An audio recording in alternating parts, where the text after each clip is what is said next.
off and you're extra hungry. So having a few things like that with you. And then you're all going to be exposed to the elements more. I was talking to one of the sponsors yesterday evening, and he was saying that you I believe in Uganda, are going to be like walking to villages. And so like that's a whole lot more exposure than you normally have walking across the promenade here to the different elements. So sunscreen and bug spray are super helpful. And then your toiletries, your toothbrush, your toothpaste, your shampoo, you're going to want to bring some of that. That's a pretty short list. So when you're looking at your space, kind of ask yourself, is this in this list? You know, if it's not, or maybe it's kind of an extra in this list, you probably don't need to bring it. There is a specific list for your country that you're getting that are important things to bring, but there are often extras that we kind of try to cram in, and they actually aren't really needed for the trip. A big thing when thinking about packing is culture. I would say this is the biggest thing. First there's space, and then there's culture. You know, here in America, we have different cultures around clothing, right? We all try to wear shirts. That's not in every culture. It's a good thing though, and that's, you know, kind of understood when we live here. Here at Southern, we have a culture as well, and we have kind of requirements of what we wear and what we don't wear, and we try to respect that living here. That also translates when you go to a new country. When you're going to Brazil or Uganda or Kenya, they're going to have a different set of expectations for what you wear. And coming in, you're already going to stand out. You're brand new. You know, it's super exciting to go there and see a new place, but you want to try and blend in as much as possible. And part of that blending in is just respecting what they have there. So I talked to different people who have been to the locations that you're going to, and this is kind of the list of things as you're packing just to keep in mind. One is just wear loose-fitting clothes. It's pretty easy. If you don't have any, just go to a thrift store. Super cheap. You can usually find some loose pants and loose shirts. It'll be easier when it's hot and sweaty to have airier clothes, and it'll be more respectful to locals as well. Wearing short sleeves or longer, so avoiding tank tops can be really helpful. I think it was for Kenya that I was talking to one of the former student missionaries there, and she was saying that it's like cover your shoulders and cover your knees. Like, it's just a good rule to go by. And that's not the way for everywhere, but covering your shoulders for sure. Skirts past the knees for girls. If you don't have a longer skirt, again, run to the thrift store, super easy. I found some before my first time going to Bolivia, and I still take them back every time.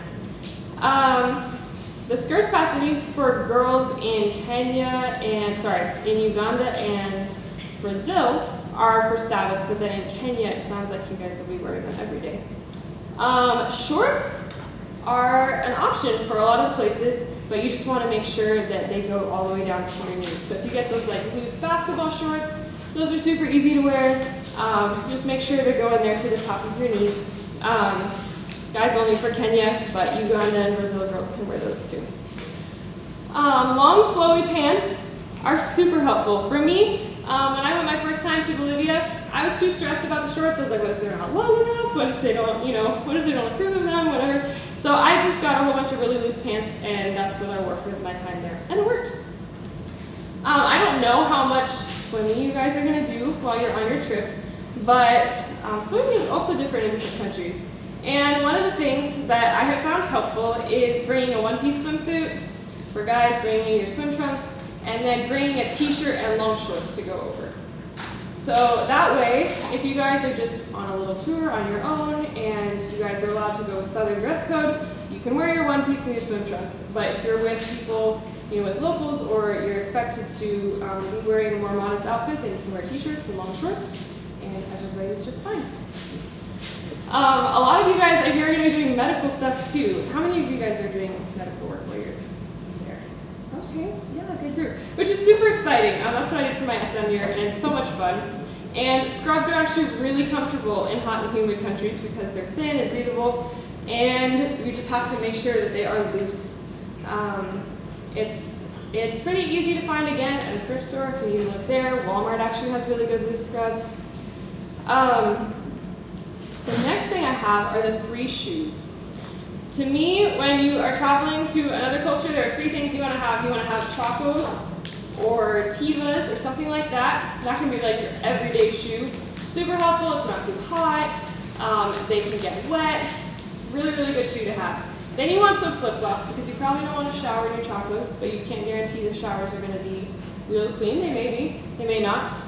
And then you want to have some work shoes. Those may be tennis shoes, they may be work boots, something like that cover your toes. You'll be safer in a work environment.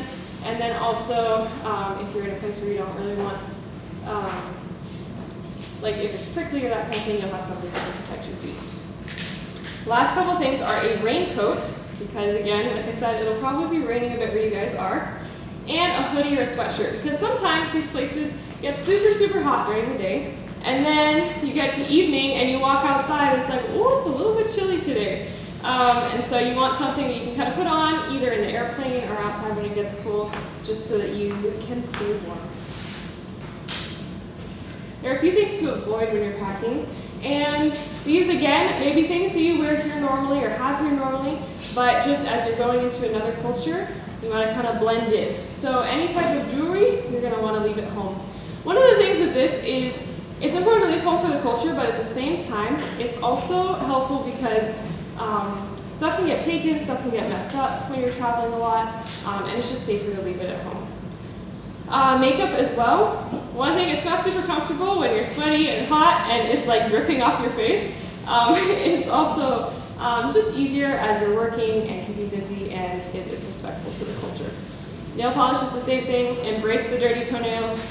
It will go away when you get back. And then if you have tattoos, just bring something to cover them up, whether it's a sleeve. Maybe it is a little bit of makeup, something like that. Covering it up is a good idea while you're there. There are also some fun things that you can bring with you if you have space. When we went actually to Bolivia a couple weeks ago, we kind of talked about all of this stuff, and everybody ended up packing super lightly. I think we had an average of like 20 pounds per suitcase. Everybody took those few clothes and packed them in. They were like, we'll hand wash them and it'll be fine. And everybody had very little stuff, so we had room to bring some of these fun things. And if you're able to do that too, I know the kids at your locations will love them. So bringing some stickers, a really fun thing because they're super small and kids love to keep those. Bringing an extra Bible in the local language is also really cool. There are many times where you're going to go in and you're going to meet someone and they may not have a Bible. And if they don't have a Bible, it's kind of cool to be able to give them one. Bringing a pen and journal for yourself is really helpful, not only for your Vision Trips class, but also just for you to be able to kind of look back and remember the things that you experienced on your trip. And then, lastly, is bubbles. There are other things you can add to this list, but these are things that I have found are kind of fun to bring. Kids love bubbles wherever you go. So sticking a little tiny thing of those from the dollar store in your bag are really fun. So as you're packing and trying to figure out, well, what can I bring and what can I not, and how can I be respectful to the culture, and how can I still bring fun things, there are 3 questions that I encourage you to ask yourself. And those are, what's the stuff I can't survive without? So if it's something that you'll be fine without for 2 weeks, just leave it at home. You'll be back really soon. You'll be okay. Will I be okay if this stuff gets damaged or stolen? It's a long trip, luggage may be lost for a little while, hopefully not, but there is a possibility.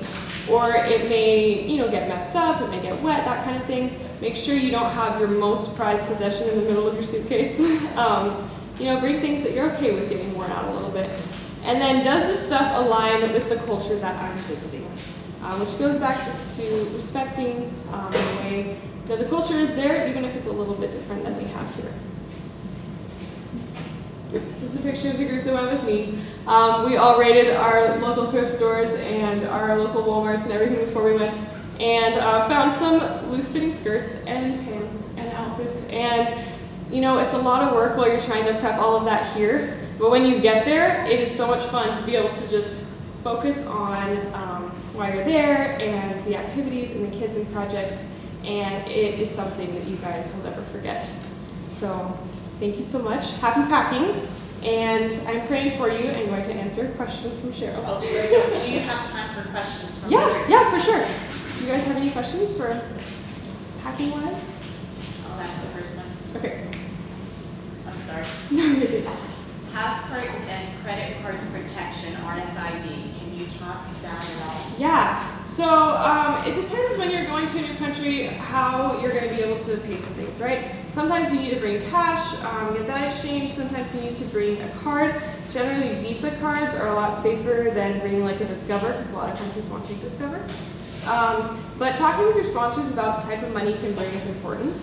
And then you're going to have a few other things with that, right? You're probably going to have a yellow fever card, you're going to have a passport, you're going to have some really important documents like that. And keeping those safe is super important. Having them in a backpack is often not safe in another country because there are high rates of crime in some places. You may just stand out more. So you're going to want to try to keep it in front of you. If that means you have it in a backpack zipper and your backpack is on your front, that works. A lot of people will take a little like passport lanyard thing and that you can buy, and it has a strap you can put around your neck and even like under your shirt and just carry it there.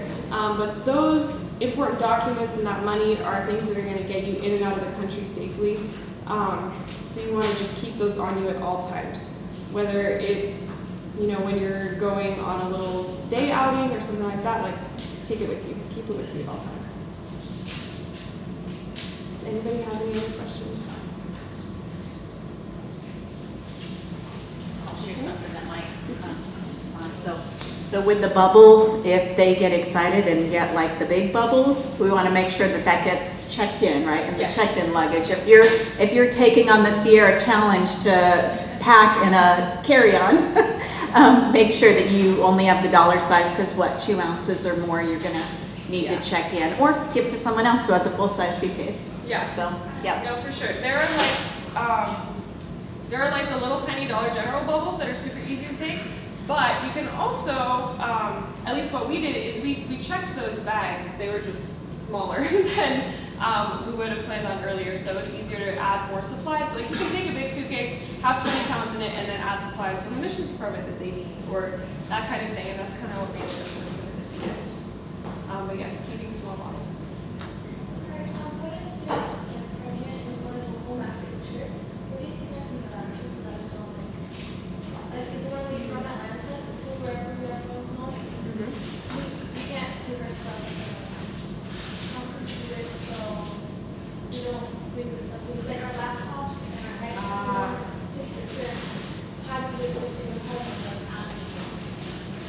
I'm happy to work with you on that, because there will be a bus or a van coming from here. So just make sure that you connect with Miss Daniela or myself, and we'll be glad to do that for everyone. But yeah, anyone who needs that. Any other questions for Sierra? I would say one thing on that note: if you're bringing, I mean, you're going to be bringing your phone and technology like that. Apple phones and all Apple products have converters inside. So if there's like 220 voltage wherever you're going, that will be converted just fine in your Apple device. But if you have other devices, you're going to want to make sure you have a converter. And bringing things like surge protectors are also really helpful, because sometimes the power is going to go out where you are probably, or you may have no power at all for a little while. And you want to make sure if it turns back on and brings a big surge of power, you don't like kill your electronic devices. So make sure you bring something like that. Any other questions about that? Would it be helpful to have Sierra's PowerPoint emailed to you all? Okay, we'll plan to do that. Thank you so much. Let's give her a hand.